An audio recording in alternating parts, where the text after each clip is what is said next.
Hello everyone. I hope everyone is good. And today again we are here with your MCQ series of science lecture 2.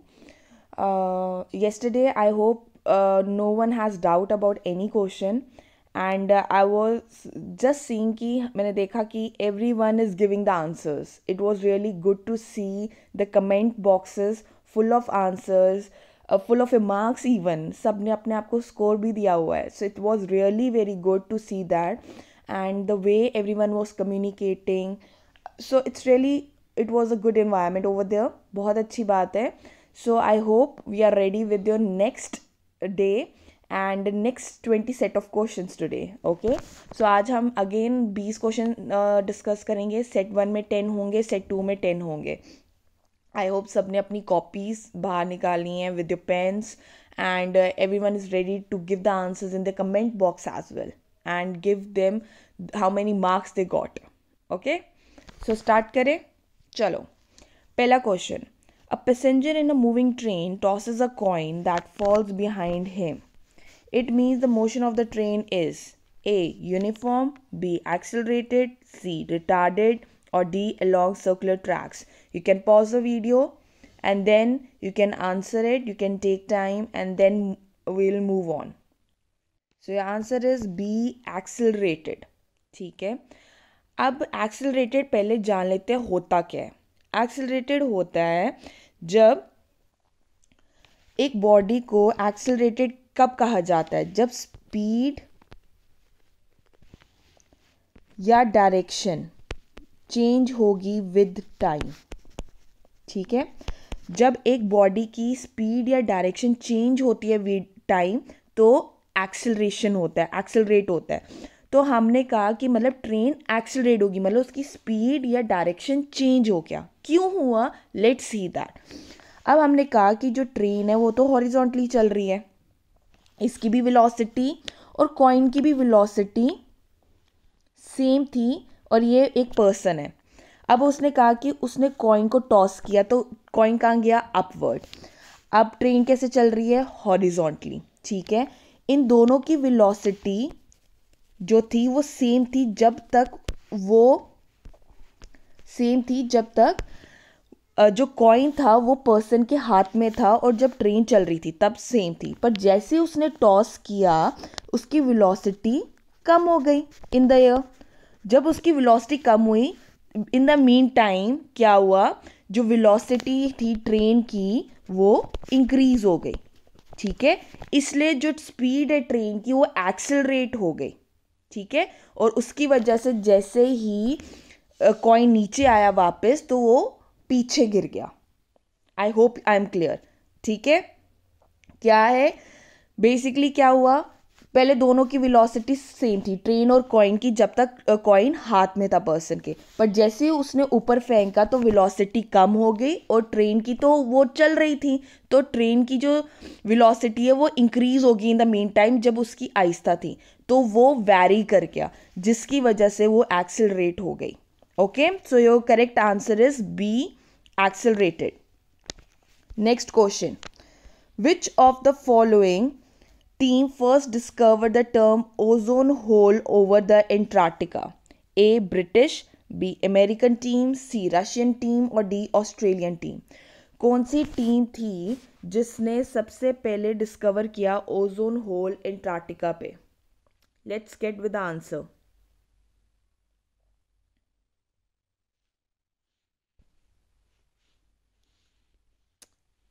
So, your correct answer is A.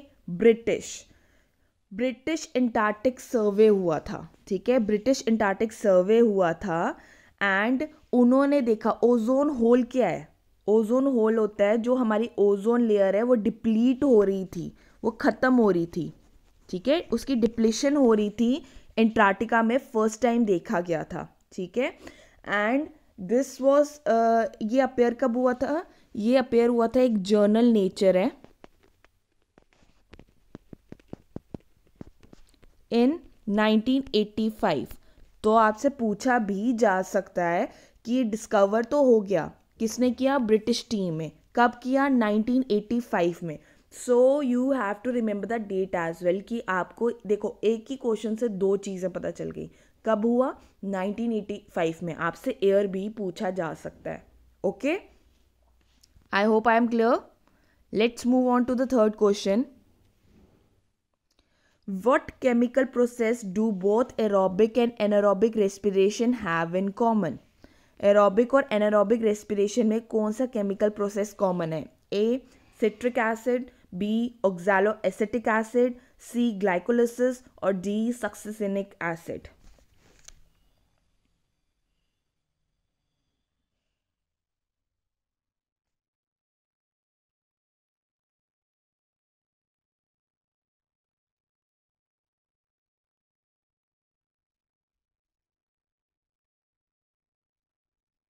So your correct answer is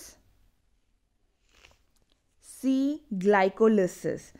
glycolysis एक ऐसी चीज़ है, okay, basically जो independent होती है, मतलब aerobic respiration तो आपको सबको पता है, जो in the presence of oxygen होती है, एनारोबिक होता है in the absence of oxygen take place करती है, ठीक है ना। तो ग्लाइकोलिसिस एक ऐसा एक प्रोडक्ट आप कह सकते हो जिसको ना ही ऑक्सीजन की रिक्वायर्ड है कि उसको it is independent of it, it doesn't depend on any both of it, ठीक है, ये इंडिपेंडेंट होता है, ठीक है। तो आप देखोगे एरोबिक और एनारोबिक रेस्पिरेशन में दो प्रोडक्ट्स फॉर्म होते हैं, ठीक है। एनारोबिक रेस्पिरेशन में क्या फॉर्म होता है? एनारोबिक रेस्पिरेशन में लैक्टेट फॉर्म होता है एज एन एंड प्रोडक्ट, और एरोबिक रेस्पिरेशन में पायरुवेट फॉर्म होता है, ठीक है। तो बेसिकली ग्लाइकोलिसिस किसके लिए यूज़ किया जाता है? कि हम एटीपी फॉर्म कर सकें, एनर्जी फॉर्म कर सकें, दैट इज एडिनोसिन ट्राइफॉस्फेट, ठीक है। और जब दोनों के प्रोसेस में एंड प्रोडक्ट क्या होता है जब ग्लाइकोलिसिस से, that is pyruvate in the case of aerobic respiration, और एनारोबिक में होता है लैक्टेट, ठीक है। ना you have to remember this. See आपको पता होना चाहिए कि एंड प्रोडक्ट क्या होता है, ये एक क्वेश्चन बन जाएगा। और ग्लाइकोलिसिस से बनता क्या है? एटीपी। और एरोबिक रेस्पिरेशन में एंड प्रोडक्ट क्या होता है? पायरुवेट। और एनारोबिक रेस्पिरेशन में एंड प्रोडक्ट क्या होता है? लैक्टेट। सो ये भी क्वेश्चन बन जाता है, पूछा जाता है, ठीक है। So are you clear with it? So let's move on to the next question. Which method is used to produce electricity in thermal power plant? Thermal power plant में कौन सा मेथड यूज़ किया जाता है? By heating chargeable cells, B by boiling water, C by pushing pistons by heat energy, और D none of the above.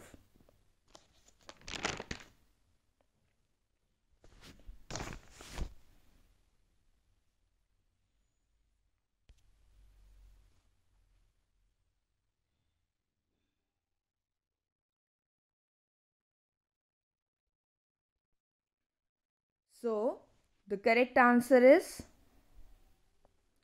B, boiling water. अब thermal power plant में क्या होता है? बेसिकली हम यूज़ करते हैं फॉसिल फ्यूल।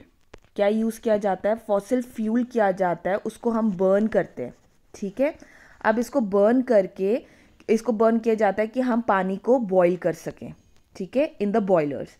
तो उससे क्या बनती है? स्टीम बनती है, ठीक है। एंड ये जो स्टीम है इसको यूज़ किया जाता है कि हम बेसिकली ड्राइव कर सके टर्बाइन को, कि वो बेसिकली इलेक्ट्रिसिटी प्रोड्यूस कर सके, ठीक है। सो बॉइलिंग वाटर यूज़ किया जाता है to produce electricity in thermal power plant. Okay, let's move on to the next question. Goiter and enlarged thyroid gland are mainly diagnosed in patients with deficiencies of the following minerals: A, iron, B, iodine, C, calcium, or D, phosphorus.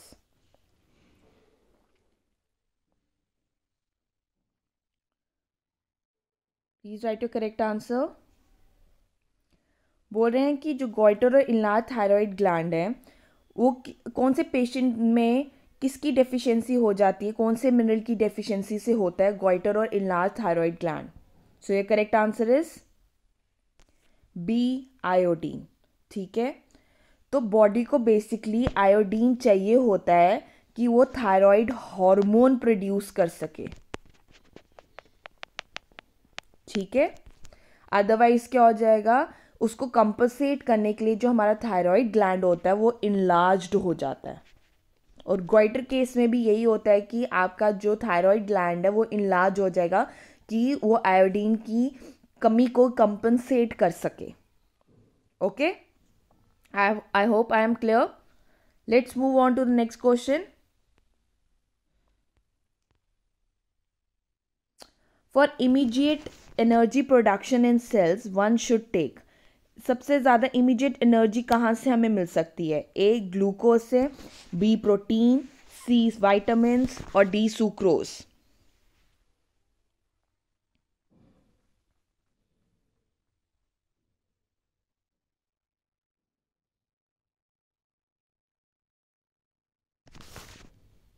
So your correct answer is A glucose. जो glucose है ना, ये simplest form of sugar है। क्या है? Simplest form of sugar है, ठीक है। जो ईजिली हम मेटाबोलाइज कर सकते हैं, जो ईजिली मेटाबोलाइज्ड हो जाती है बाय द लिविंग सेल्स। क्या हो जाती है? मेटाबोलाइज्ड हो जाती है बाय द लिविंग सेल्स, ठीक है। और हम ग्लूकोज को फर्दर किसके लिए यूज़ किया जाता है? ये सेलुलर रेस्पिरेशन में भी यूज़ करते हैं कि हम एटीपी प्रोड्यूस कर सकें। यू रिमेंबर जो हमने सेलुलर रेस्पिरेशन की बात की थी, that is aerobic and anaerobic, तो उसमें भी ग्लूकोज यूज़ होता है, ठीक है। और बाकी बात रही कहते हैं इमीडिएट एनर्जी प्रोडक्शन ग्लूकोज से होती है। प्रोटीन्स जो होते हैं वो बेसिकली किसके लिए होते हैं? ये रिपेयर करते हैं डैमेज सेल्स को ऑफ द बॉडी, ठीक है। जो वाइटामिन है ये ग्रोथ एंड डेवलपमेंट के लिए काम आते हैं। सुक्रोज एक खुद ही कॉम्प्लेक्स फॉर्म ऑफ शुगर है, पहले तो इसी को तोड़ना पड़ेगा, है ना, कि इसको तोड़ेंगे, इसको इजी फॉर्म में लेकर आएंगे, देन ये एनर्जी दे सकता है। पर ऐसे डायरेक्ट एनर्जी देना तो दैट इज ये ग्लूकोज ही है जो सिंपलेस्ट फॉर्म में होता है एंड ये रिक्वायर मतलब ईजिली अवेलेबिलिटी होती है to the cell. Okay, I hope I am clear. So let's move on to the seventh. The deficiency of vitamin E leads to, क्या होता है विटामिन ई की डेफिशिएंसी से? A soft bones, B bleeding in gums, C weakness in muscles और D neurological disorders. तो deficiency of vitamin E से क्या हो जाएगा? सी वीकनेस इन मसल्स हो जाता है, ठीक है।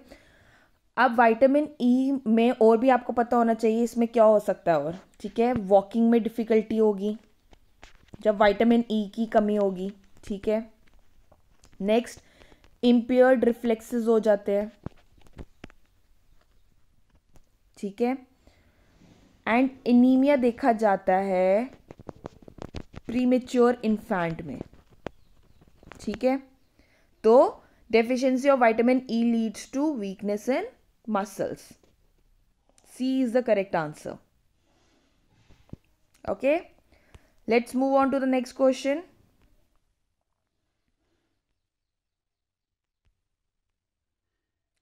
अब बोला गया है, 8th क्वेश्चन है, copper wire and nichrome wire of equal length and equal thickness, they are connected in series with a battery. Okay, which of them will get more heated?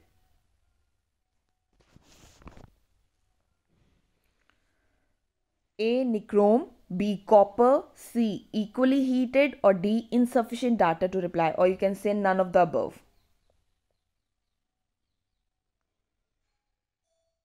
क्या होगा आंसर?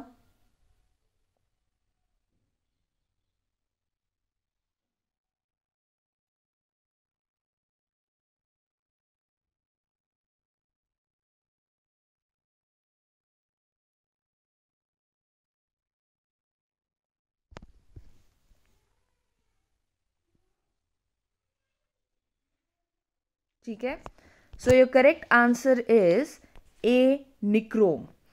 अब देखो, सिंपल याद रखना है, जो nichrome है ना, बेसिकली वो क्या है? वो है एलॉय, ठीक है। एक यहीं से आपको एक सिंपली मैं बता रही हूँ, ठीक है।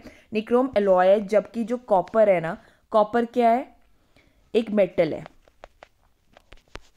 ठीक है। अब हमने बात की सिंपल। अगर आपको मैं एक और चीज़, अब आपको पता होना चाहिए, अब मैंने क्या बोला, एक वायर है, कॉपर वायर है, एक निक्रोम वायर है, जो सीरीज़ में जुड़े हुए हैं, है ना, जो सीरीज़ में ही जुड़े हुए हैं, जिनकी इक्वल लेंथ है, इक्वल थिकनेस है, सीरीज़ में विद द बैटरी है। अब बताना है कि इन दोनों में से कौन सा ज़्यादा हीट अप हो जाएगा। क्या हो जाएगा? हीट अप हो जाएगा। अगर हम हीट का फॉर्मूला देखेंगे, वो क्या होता है, दैट इज़ I² / R, जहाँ पे I क्या है, करंट है, और R क्या है, रेजिस्टेंस है। ठीक है। तो अब अगर हम देखें, जो करंट है वो तो नॉर्मली जा रही है, ठीक है, क्योंकि सीरीज में। इससे हमें क्या पता चलता है कि H जो है डायरेक्टली प्रोपोर्शनल है रेजिस्टेंस के। H क्या है? डायरेक्टली प्रोपोर्शनल है रेजिस्टेंस के। एक चीज़ याद रखना, ठीक है। Let me clear for you, कि तुम्हें थोड़ा सा क्लियर हो जाए। रुको, हाँ, तो मैंने बात की, just a second, okay, so let's start. अब मैंने बोला कि जो H है, H क्या होता है, I² / R होता है, ठीक है, जहाँ पे I क्या है, करंट है, और R क्या है, रेजिस्टेंस है। ठीक है। अब मैंने क्या कहा, जो निक्रोम है वो एलॉय है, और जो कॉपर है दैट इज मेटल। ठीक है। अगर हम देखेंगे रेजिस्टेंस का formula, let's see resistance for nichrome. ठीक है। तो हमें यहाँ से क्या पता चलता है, before that let's go with that.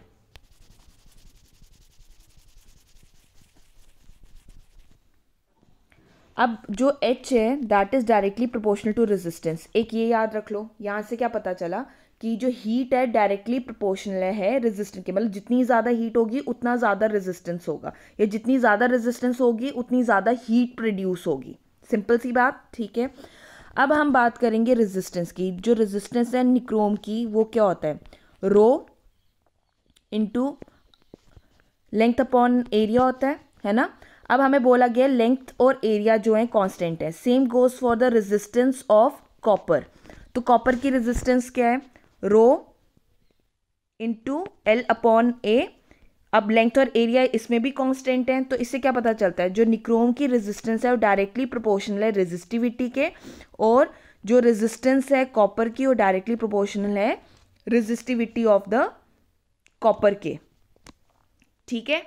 तो हमें इससे क्या पता चला कि जो बेसिकली जो रेजिस्टिविटी है, हमें क्या पता है कि जो रेजिस्टिविटी होती है दैट इज ऑफ निक्रोम, वो ज़्यादा होती है एज कंपैरेटिवली कॉपर के। ठीक है। क्यों?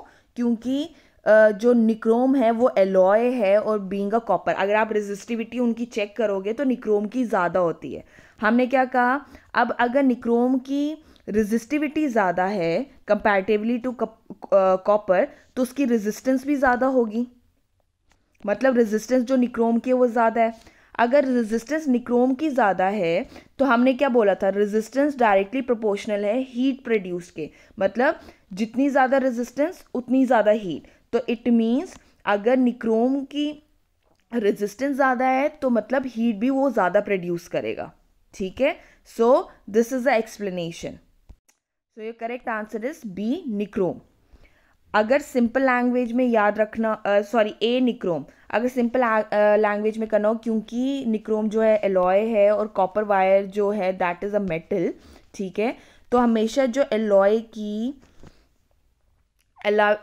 जो बेसिकली रेजिस्टिविटी होती है या रेजिस्टेंस होती है वो ज़्यादा होती है एज़ कम्पेयर टू मेटल। ठीक है। एक यहाँ से आप याद रख सकते हो। और कंपैरेटिवली जब हम रेजिस्टिविटी की बात करते हैं तो निक्रोम की रेजिस्टिविटी ज़्यादा है, निक्रोम की रेजिस्टिविटी ज़्यादा है कंपैरेटिवली कॉपर के। ठीक है। अब कॉपर की अगर निक्रोम की रेजिस्टिविटी ज़्यादा है, तो अगर हम बात करें रेजिस्टेंस की, तो रेजिस्टेंस क्या था निक्रोम का, है ना। तो रेजिस्टिविटी डायरेक्टली प्रोपोर्शनल होता है रेजिस्टेंस के, रेजिस्टिविटी डायरेक्टली प्रोपोर्शनल होती है रेजिस्टेंस के, और रेजिस्टेंस डायरेक्टली प्रोपोर्शनल किसके है, हीट के। तो मतलब जितनी ज़्यादा रेजिस्टेंस उतनी ज़्यादा हीट प्रोड्यूस होगी। So it goes for an nichrome. ठीक है। Next, who discovered the vaccine of rabies, किसने डिस्कवर किया था? A Louis Pasteur, B Charles Laveran, D Ronald Ross और डी रॉबर्ट कॉच। किसने डिस्कवर किया था vaccine of rabies? So your correct answer is A Louis Pasteur. कब किया था? जुलाई 6 1885। ठीक है, जुलाई 6 1885 में लुइस पैस्चर ने डिस्कवर किया था vaccine of rabies. Okay, last question. A non metal use to preserve food material is A carbon, B phosphorus, C sulphur और डी नाइट्रोजन।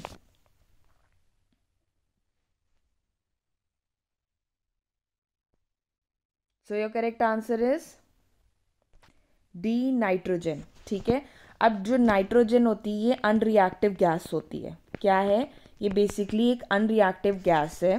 ठीक है, एंड ये बेसिकली फूड को पैक करने में हेल्प करती है। ठीक है ना, ये क्या करता है, हम नाइट्रोजन मोस्टली फूड को पैक करने में यूज़ करते हैं क्योंकि ये फूड को फ्रेश रखती है। ठीक है, और ये क्या करता है, एलिमिनेट करता है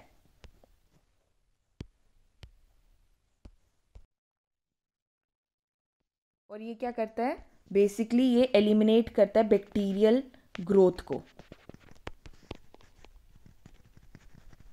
ठीक है, so nitrogen is the correct answer. ये ऐसा नॉन मेटल है जो हम फूड मटेरियल्स को प्रिजर्व करने के लिए, फ्रेश रखने के लिए यूज करते हैं।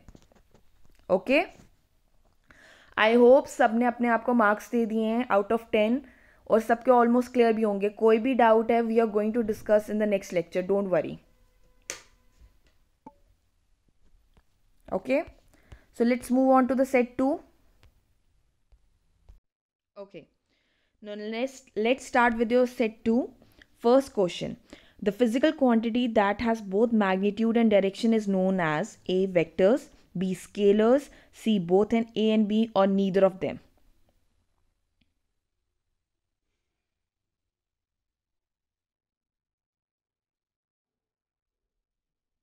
So your correct answer is A vectors.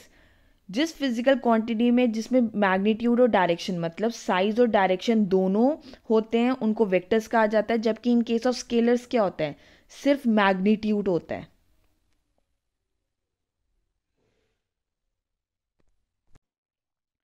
सिर्फ मैग्नीट्यूड होता है। ठीक है, और इनका एग्जाम्पल क्या है, जैसे स्पीड हो गया, डिस्टेंस हो गया, है ना। और in case of vector quantities कौन सी होती हैं, जैसे आपकी वेलोसिटी हो गई, डिस्प्लेसमेंट हो गया, है ना, वैसा। ठीक है, so A is your correct answer. Next question. Resistivity of a wire depends upon A material, B area of cross section, C length or D all of these. Just don't get confused. हम यहाँ पे resistivity की बात कर रहे हैं, resistance की नहीं, रेजिस्टिविटी।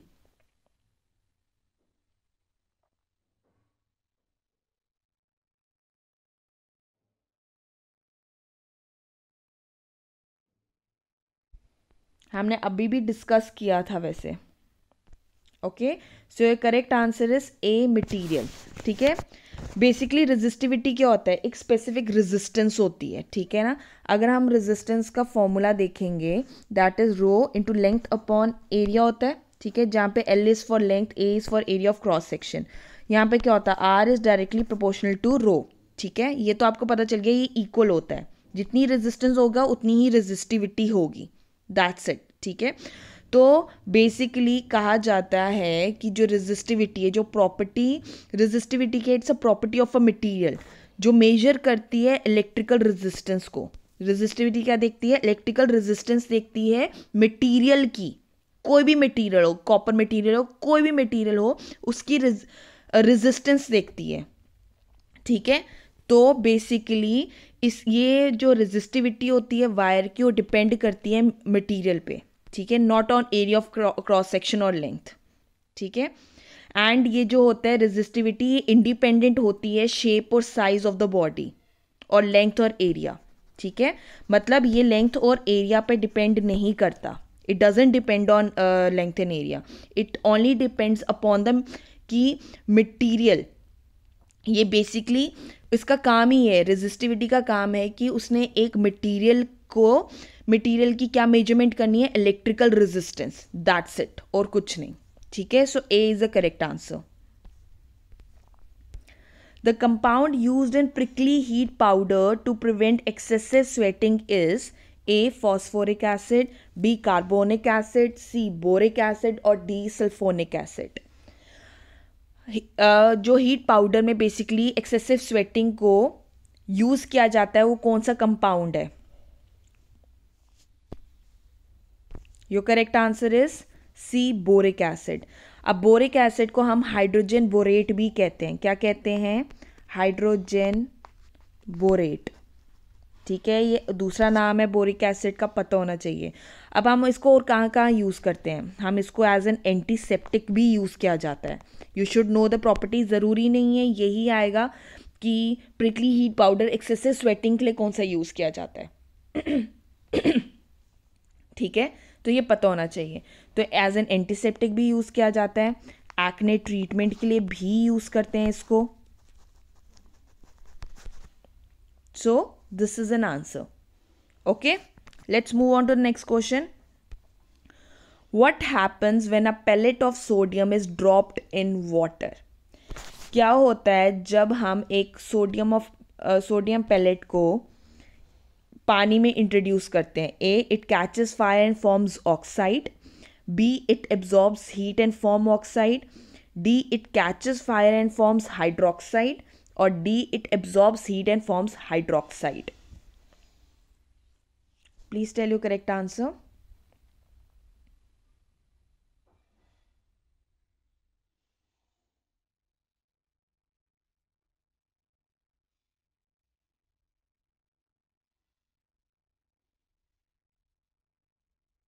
ठीक है, so your correct answer is C, it catches fire and forms hydroxide. Let me explain this to you. पर उससे पहले ये देखो कैसे. मैंने बोला कि सी है correct answer, that it catches Fyers and forms hydroxide. ठीक है, अब देखो मैंने कहा कि जो सोडियम है ना वो बहुत ज़्यादा रिएक्टिव होता है पानी के साथ. जब उसको पानी में इंट्रोड्यूस किया जाए ना तो सोडियम बहुत रिएक्टिव बन जाता है. जब मैंने उसको पानी में डाला, दैट इज वाटर, यही फॉर्मूला है, तो वो क्या बनाएगा? Sodium hydroxide plus hydrogen gas release करता है. अब ये सोडियम हाइड्रोक्साइड, यहां से तुम्हें पता चल गया कि है तो हाइड्रोक्साइड, या तो अब सी था या तो डी आंसर था, दैट्स इट. तो हम इसमें कंफ्यूज हो गए, तो हमें पता चल गया कि सोडियम हाइड्रोक्साइड बनाया. अब इसमें क्या होता है? हाइड्रोजन गैस रिलीज होती है. ठीक है, अब जब हाइड्रोजन गैस रिलीज होती है, ये क्या होता है? ये ना फायर कैच कर लेती है. ठीक है, और इवन एक्सप्लोजन के भी चांसेस होते हैं. ठीक है, so basically it catches fire and forms hydroxide. यहां से तो तुम्हें पता चल गया था कि सोडियम हाइड्रोक्साइड बनेगा, अगर तुम कंफ्यूज हो जाओ, अगर फॉर्मूले के अकॉर्डिंग जाओ. पर हाइड्रोजन गैस क्या है? ये ईजिली ना फायर कैच कर लेगी और बर्न्स होने लगते हैं और even little explosions take place करती हैं. ठीक है, तो ये बेसिकली विगरसली रिएक्ट करता है पानी के साथ. ठीक है, so it catches fire and forms hydroxide is the correct answer. Which of the following forest is known as the lungs of the planet Earth? Lungs of the planet Earth किसको कहा जाता है? A, taiga forest. B, tundra forest. C, rain forest of north east India. और D, Amazon rain forest. Lungs of the planet Earth किसको कहा जाता है? D, Amazon rain forest को. ठीक है, क्योंकि ये रिस्पॉन्सिबल होते हैं 20% of the production of earth oxygen. ठीक है, अर्थ ऑक्सीजन में 20% जो बेसिकली काम है या रिस्पॉन्सिबिलिटी है वो अमेजॉन रेन फॉरेस्ट की है. So that is why they are called as a lungs of the planet Earth. Okay, I hope I am clear. Let's move on to the next question. Sixth. Chernobyl is related to which of the following? A. Acid rain, B. Flood, C. Earthquake, or D. Nuclear accident?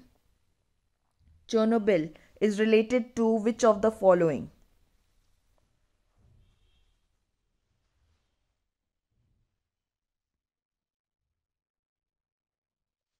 So your correct answer is D. Nuclear accident. Basically, April 26 में on 26 April 1986 Chernobyl एक Ukraine में जगह है, ठीक है। तो वहाँ पे basically they were performing some activities, ठीक है। तो क्या हुआ कि वो न्यूक्लियर के रिलेटेड कोई एक्टिविटी चल रही थी जिसकी वजह से वो आउट ऑफ कंट्रोल होगी और बहुत सारी रेडिएशंस रिलीज हो गई, ठीक है। तो बेसिकली इसलिए इसको कहा जाता है एज अ न्यूक्लियर एक्सीडेंट। क्या कहा जाता है? न्यूक्लियर एक्सीडेंट, ठीक है। Chernobyl is related to which of the following? Nuclear accident. कब हुआ था? 26 अप्रैल को इन 1986, ठीक है। I hope I am clear. Let's move on to the 7th question. अब 7th क्वेश्चन क्या कहता है? Sleeping sickness is a parasitic disease of humans and other animals. It is caused by Histomonas, Trypanosome, Engomone and Naegleria. तो sleeping sickness जो है is a parasitic disease humans, किसकी वजह से होता है? 4 चीज़ें बताई, हिस्टोमोनास, ट्रिप्नोसोम, एंगोमोने and Naegleria. So what is your correct answer? Your correct answer is B, trypanosome, ठीक है। अब बेसिकली क्या होता है? ये टेस्टिस फ्लाई से बेसिकली टेक प्लेस करता है। अब बेसिकली ये जो प्रोटोजोन होता है ये कौन कैरी करता है? ये कैरी करता है ह्यूमंस में टेस्टिस फ्लाई। ये भी पूछा जा सकता है, ठीक है, जिसके पास ऑलरेडी पैरासाइट्स होते हैं और ये इन्फेक्ट करता है ह्यूमंस को।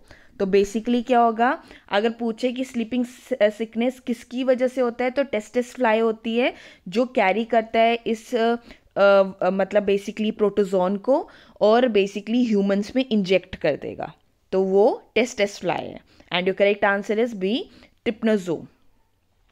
Okay, let's move on to the 8th question.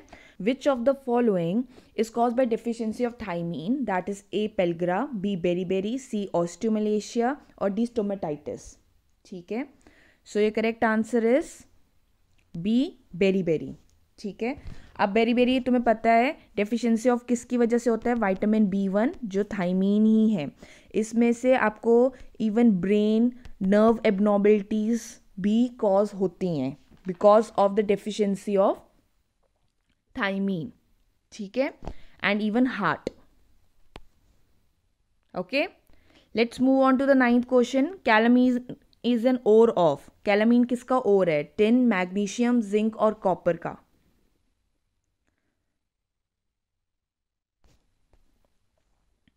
So your correct answer is C, zinc, ठीक है। अब और होता क्या है? और बेसिकली एक सॉलिड मटेरियल होता है जिसमें से मेटल या वैल्यूएबल मिनरल्स एक्सट्रैक्ट किए जाते हैं, ठीक है। तो जिंक जो है, calamine is an ore of किसका है? जिंक, ठीक है। अदर वैल्यूएबल जो ओर्स हैं जिंक के वो भी आपको पता होने चाहिए। कौन कौन से हैं? स्फेलेराइट, ठीक है, जिंसाइट, देन स्मिथ स्टोन, ये भी याद होने चाहिए। ये ओर्स हैं, कैलामीन के अलावा भी जिंक के ये ओर्स हैं, आपको ये भी पूछा जा सकता है, so you should know about it. So C, zinc is the correct answer. Let's move on to the last question. Chemicals used in manufacturing of dynamite is A. Glycerol, B. Glycerol triacetate, C. Glycerol trinitrate or D. Glycerol triiodate.